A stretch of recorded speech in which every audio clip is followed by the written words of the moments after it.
안녕하세요 여러분, 반갑습니다. 요양보호제도의 고유희 교수입니다. 우리 오늘은 본격적으로 노인장기요양보험 제도에 대해서 공부를 할 건데요. 우리가 그 사회보험 안에 우리 5대 사회보험이 있었죠.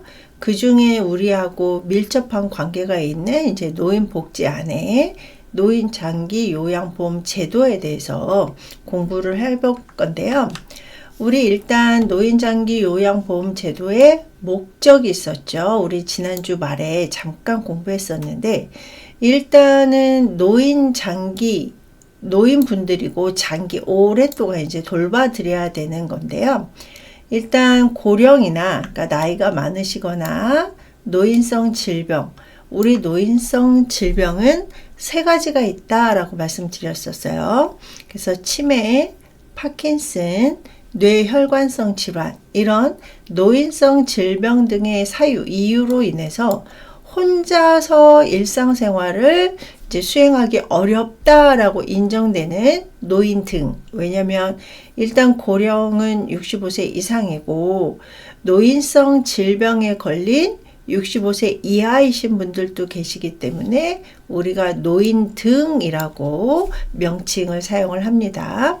그런 분들에게 어떤 서비스를 제공을 하냐면, 이제 크게 신체활동 지원 서비스를 제공을 하고, 그 다음에 가사활동 지원 서비스, 이런 것들을 제공을 해서 이제 궁극적으로는 노인의 건강 증진과 생활 안정을 도모함으로 인해서 노인분들도 삶의 질을 높여주고 또 그 가족의 부담까지 덜어줘서, 이게 노인장기요양보험에서 노인분들이 이제 주 대상자이기는 하지만 전체적으로는 국민의 삶의 질을 높여주는, 그러니까 그 가족까지 이제 포함이 되다 보니까 이 국민의 삶의 질을 향상시키는 것을 목적으로 하는 게 이 노인장기요양보험 제도다라고 이해하시면 되고요.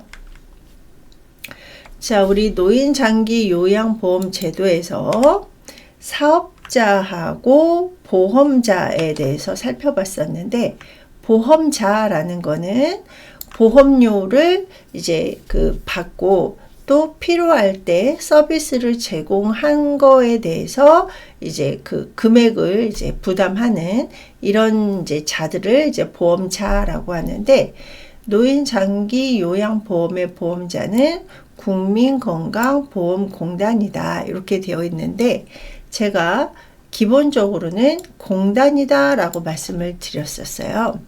우리가 이제 공단은 근로복지공단도 있기는 하지만 근로복지공단은 산재보험을 담당을 하고, 우리가 기본적으로 그냥 공단이다 라고 얘기하면 국민건강보험공단이라고 생각하시면 되고요. 자, 그 다음에 가입자. 네, 가입자 같은 경우는 국내에 거주하는 국민은 당연히 포함이 되고요. 그 다음에 재외국민, 그래서 우리나라 국적을 갖고 있지만 외국에서 살고 있는 분들이 국내에 체류를 한다. 뭐 예를 들어서 6개월은 한국에서 살고 6개월은 외국에서 산다라고 했을 때 그 한국에 체류하는 6개월 동안에는 이제 그 가입자가 돼서 서비스를 받으실 수 있다라는 얘기고, 외국인인데 국적이 우리나라 국적이 아닌 외국인 분들 같은 경우도 대통령령으로 정하는 사람, 그래서 인정이 되는 이런 사람들도 다 포함이 돼서 가입자가 될 수 있다라고 이제 이해하시면 되고, 자, 그 다음에 우리가 국민건강보험법하고 노인장기요양보험법이 이제 법이 다르단 말이에요. 그래서 국민건강보험법 같은 경우는 우리가 이제 많이 이해하는 게 병원급에 입원했거나 병원급에서 치료를 받을 때 해당하는 게 국민건강보험이다라고 이제 많이들 이제 생각들을 하시는데, 뭐 크게 틀리지도 않고요. 자, 우리 국민건강보험은 국내에 거주하는 국민은 건강보험의 가입자 또는 피부양자가 된다. 이렇게 되어 있거든요. 그래서 건강보험료를 직접적으로 납부하는 가입자와 그 가족분들, 그러니까 뭐 예를 들어서 아버지가 가입자시다 그러면은 부인이나 아이들 아니면은 부모님, 가입자의 부모님 이런 분들이 피부양자가 되시거든요. 그래서 건강보험은 가입자 또는 피부양자까지 해당이 되고요.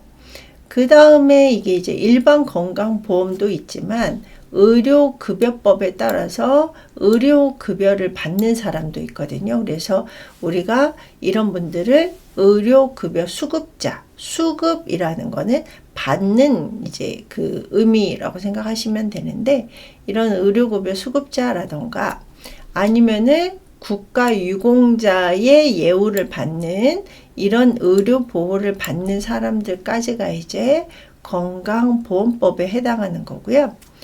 이 노인장기 요양보험은 아까 앞에서 이제 가입자, 보험자는 공단이고 가입자에 대해서 쭉 나왔었거든요. 그리고 이 장기 요양보험의 주 관장은 보건복지부 장관이 관장한다.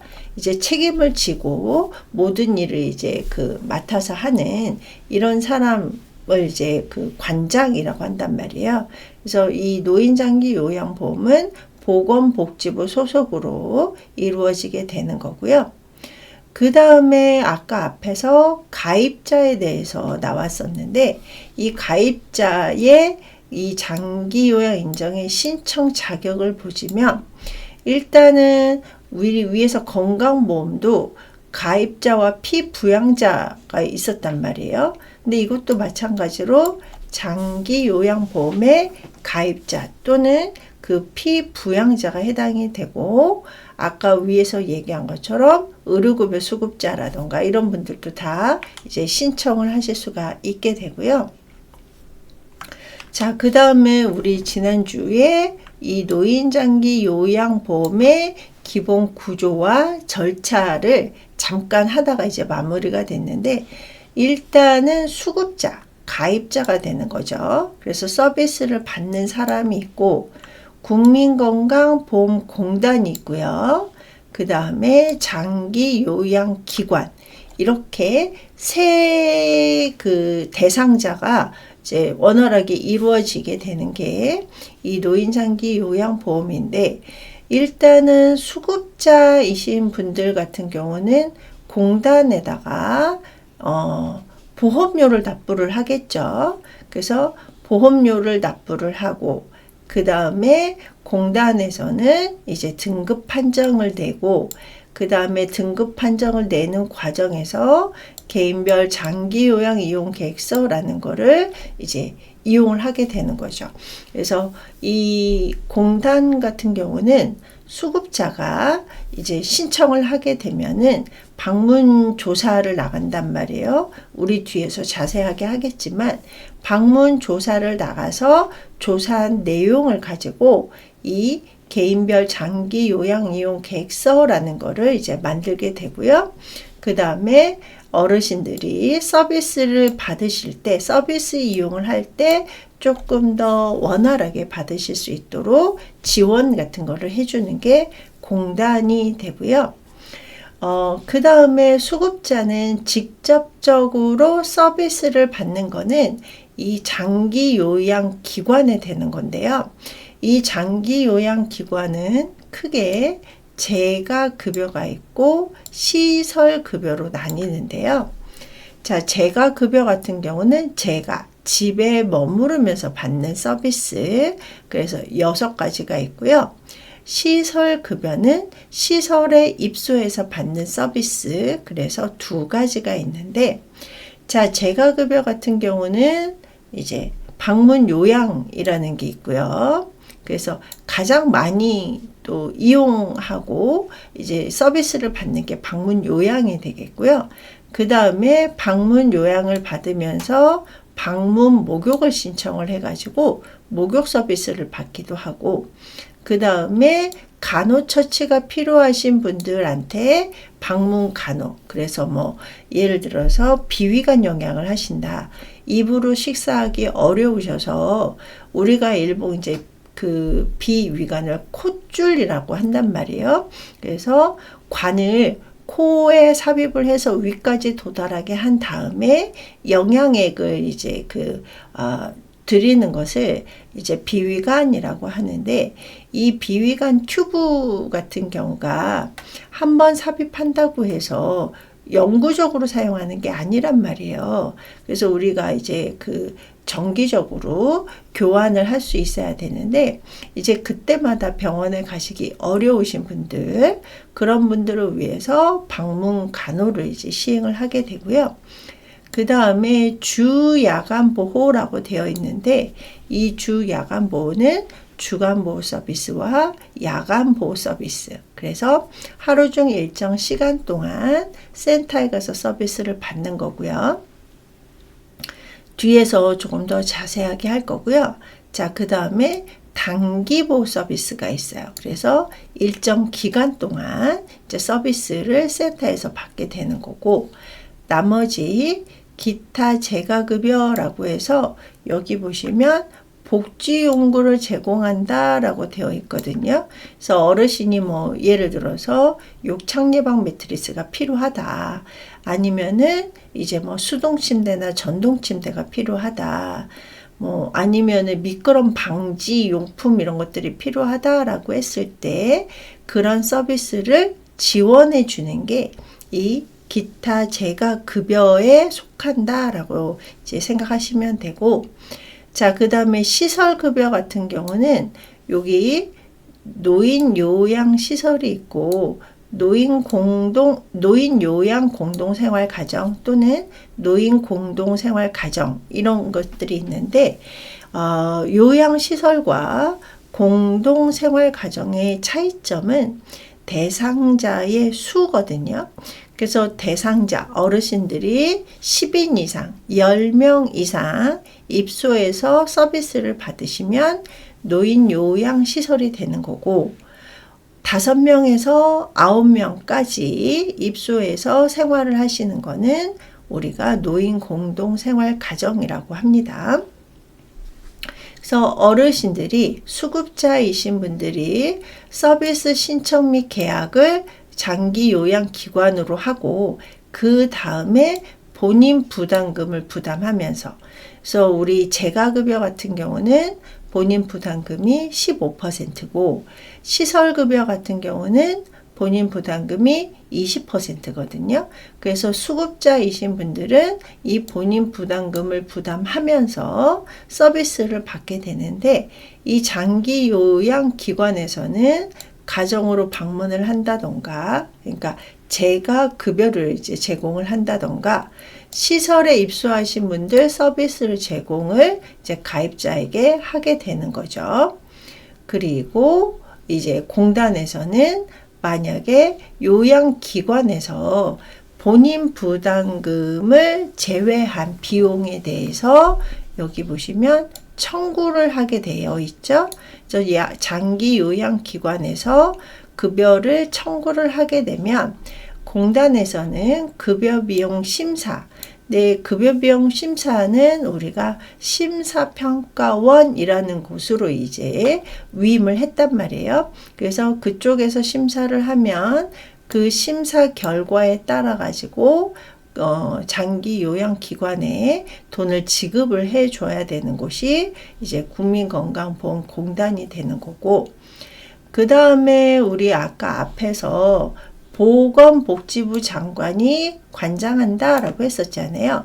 그래서 주로 이제 모든 이제 법이라던가 이런 것들 바뀌는 것들은 이제 보건복지부 산하에서 하게 되는데, 이제 필요하면 우리가 이 본인 부담금 말고 국고나 지방에서 돈을 지원해주는 20%가 있거든요.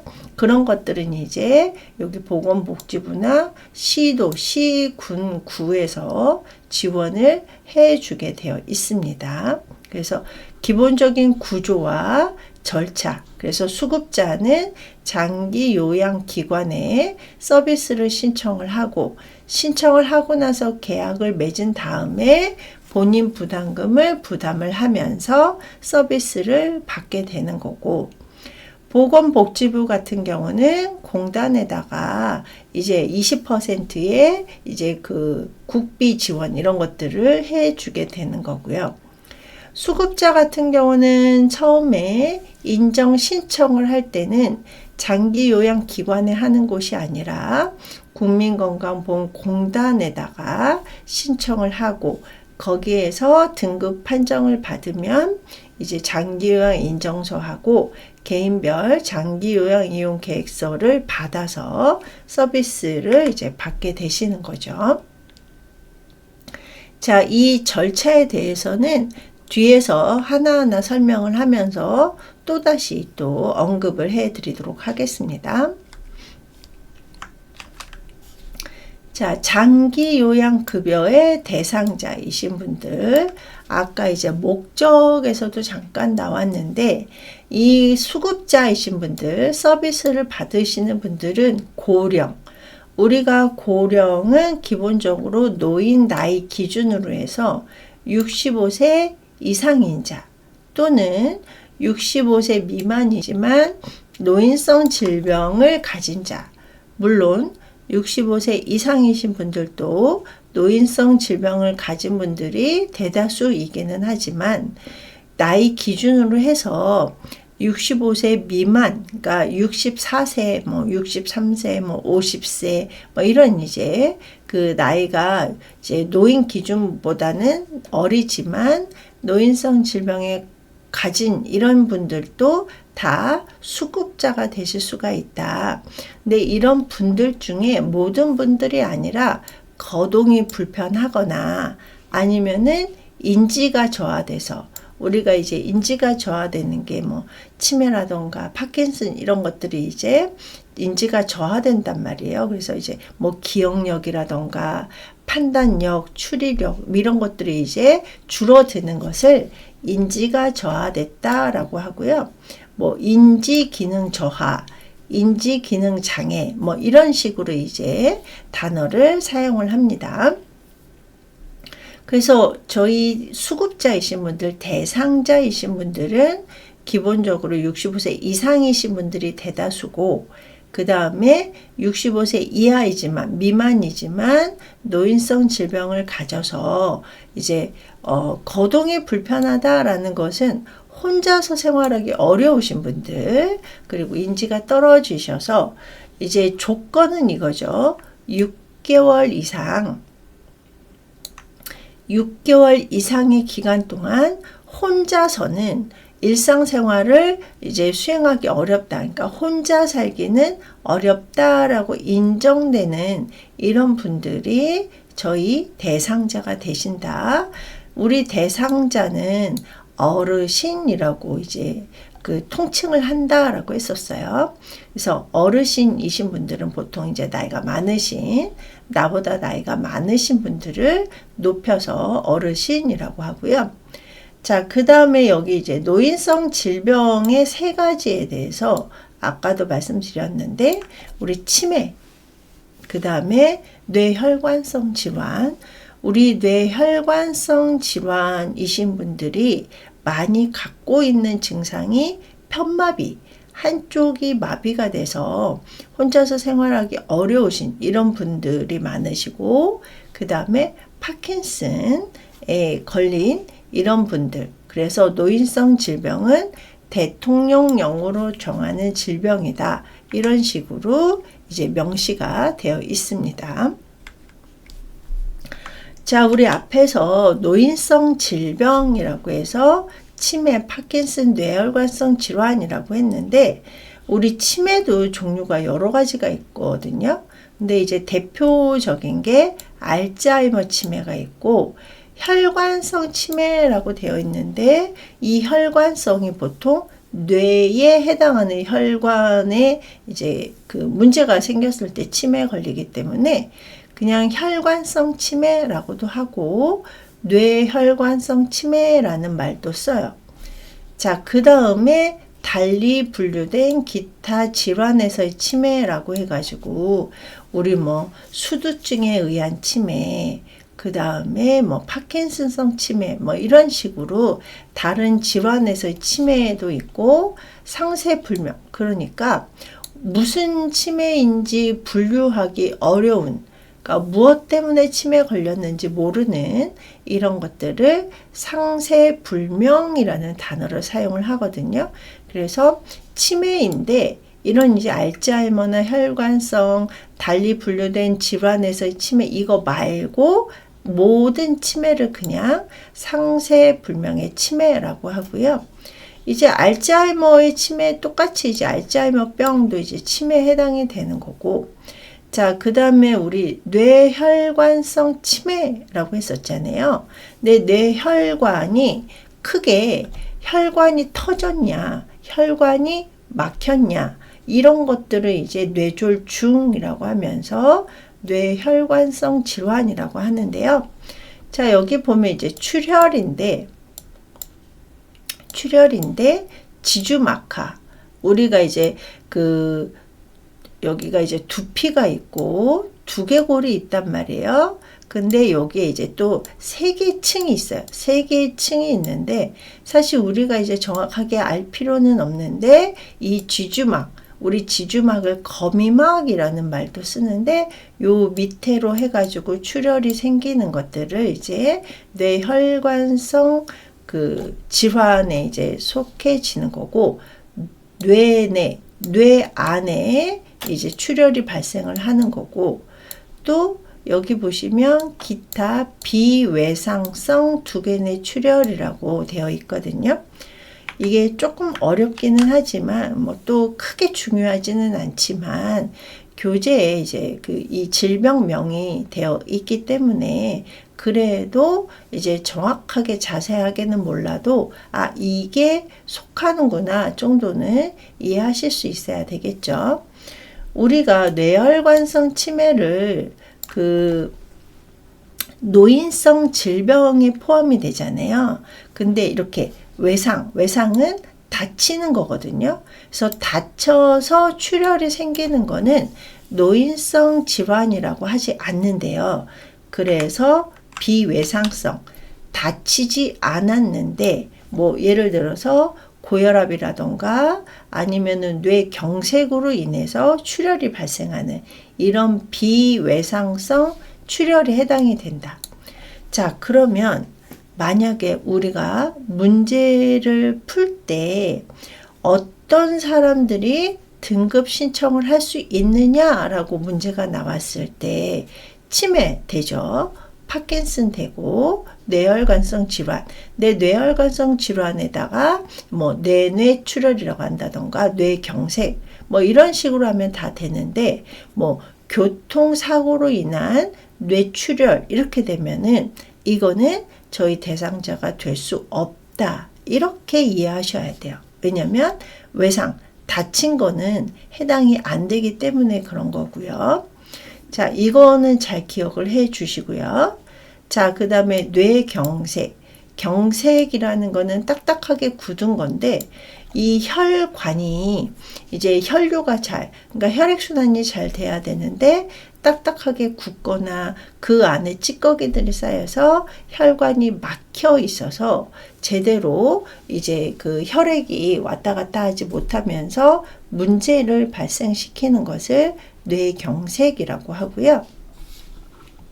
자, 그 다음에 뇌졸중이 있는데, 제가 아까 뇌졸중은 뇌경색과 뇌출혈이 이제 같이 뇌졸중이라고 말씀을 드렸는데, 이 출혈이나 경색으로 명시되지 않은, 그러니까 뇌출혈이다, 뇌경색이다 라고 말하기 어려운 뇌졸중까지 다 포함이 되게 되고요.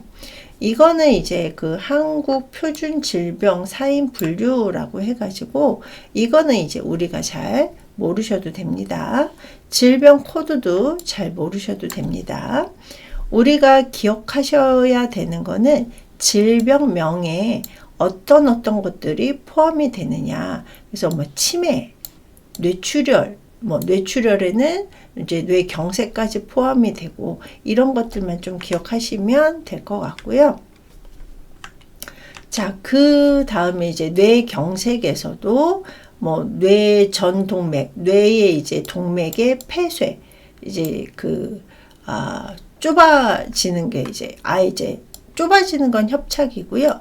폐쇄되는 것은 아예 혈액순환이 안 되는 뭐 이런 것들을 이제 다 포함이 되고요. 자, 그 다음에 우리 파킨슨도 있었잖아요. 예, 파킨슨 같은 경우는 이제 뭐 모든 파킨슨에 해당하는 아까 제가 앞에서 설명드린 거하고 크게 다르지 않고요. 자, 그 다음에 이제 중풍이라고 하는 거는 우리가 앞에서 얘기했던 뇌경색하고 이제 비슷하다. 근데 우리가 보통 이제 양방에서도 이제 그 진단을 받고 그래서 의사소견서라는 거를 제출을 할 때 이 질병명이 지금 우리가 쭉 배웠던 이 질병명이 포함이 돼야 되는데요. 이 의사소견서를 양방에서도 이제 발급받을 수 있고 한방에서도 이제 발급받을 수 있기 때문에 명칭은 조금씩 다릅니다. 그래서 중풍 같은 경우는 이제 한방에서 뇌경색을 얘기를 하는 거고, 그 다음에 나머지 우리 이제 뇌혈관성 질환에 해당하는 이런 이제 병명, 질병명이 있다 이해하시면 되고요. 자, 그 다음에 여기 보시면 장기 요양 인정의 신청 및 판정 절차. 그래서 우리 사회복지는 일단은 신청을 해서 이제 판정이 나와야지 서비스를 받을 수 있단 말이에요. 근데 이 신청은 어떤 사람들이 하게 되고 판정 절차는 어떤 과정을 거치는지에 대해서 배우는데요. 여기 보시면 일단은 인정 신청을 해요. 어떤 사람들이 인정 신청을 하는지는 우리 뒤에서 하게 되고, 자, 인정 신청을 하게 되면은 공단에서 방문 조사가 나오게 돼요. 그래서 방문 조사가 나와서 여기 보시면 조사표, 그래서 이제 그 미리 정해져 있는 조사표가 있거든요. 근데 여기 보면 항목조사, 욕구조사라고 했는데, 자, 크게는 이제 52가지 항목에, 자, 52가지 항목에 이제 그 조사를 하게 되거든요. 그래서 조사를 하고 또 방문 조사자가 의사소견서를 이제 주면 이제 병원에 가셔서 의사소견서를 이제 첨부를 하셔야 되고요. 자, 그래서 방문 조사가 나오면 이제 등급 판정이 이제 이루어지게 되는데, 자, 등급 판정은 첫 번째 장기 요양 인정 신청을 했을 때 받은 점수. 그래서 신청한 종이, 방문 조사한 종이, 그 다음에 의사소견서 제출한 거, 이렇게 해서 이제 점수를 이제 매기게 돼요. 그래서 점수 같은 경우 우리 뒤에서 나오지만 100점부터 해가지고 몇 점에 해당이 되느냐에 따라서 등급이 달라지게 되고요. 그래서 이건 이제 1차 판정이 되는 거고, 최종 판정은 등급판정위원회에서, 그러니까 사람들이, 전문가들이 모여가지고 판정을 조금 더 심도 깊게, 조금 더 자세하게 심의 판정을 하게 돼서 이 등급 판정이 이루어지면 이제 크게 두 개로 나뉘겠죠. 등급 판정 받은 자와 등급 판정 받지 못한 자. 그러니까 등급 신청을 했다고 해서 모든 그 어르신들이 등급 판정 받는 건 아니다. 그래서 우리 앞에서 얘기한 것처럼 이제 65세 이상 또 65세 이하인데 노인성 질병에 걸려서 6개월 이상 혼자 생활할 수 없다라고 인정이 돼야 된다라고 했잖아요. 근데 뭐 예를 들어서 치매이신데 워낙 치매 초기여서 혼자서 다 생활하실 수 있거나, 아니면은 뭐 뇌혈관성 질환이신데 뭐 조금 편마비가 있기는 하지만 혼자서 충분히 생활하실 수 있다라고 하면은 등급 외, 그러니까 등급을 못 받으시게 되는 거고요.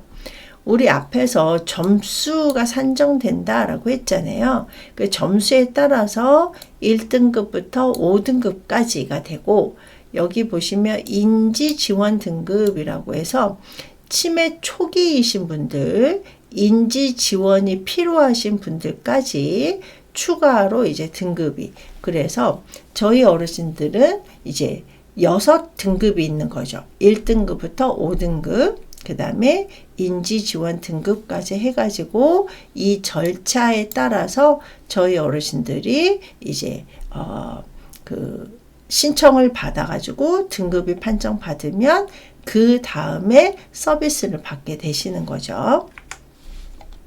자, 이번 시간은 여기까지 하고요. 잠깐 쉬었다가 이어서 하도록 할게요.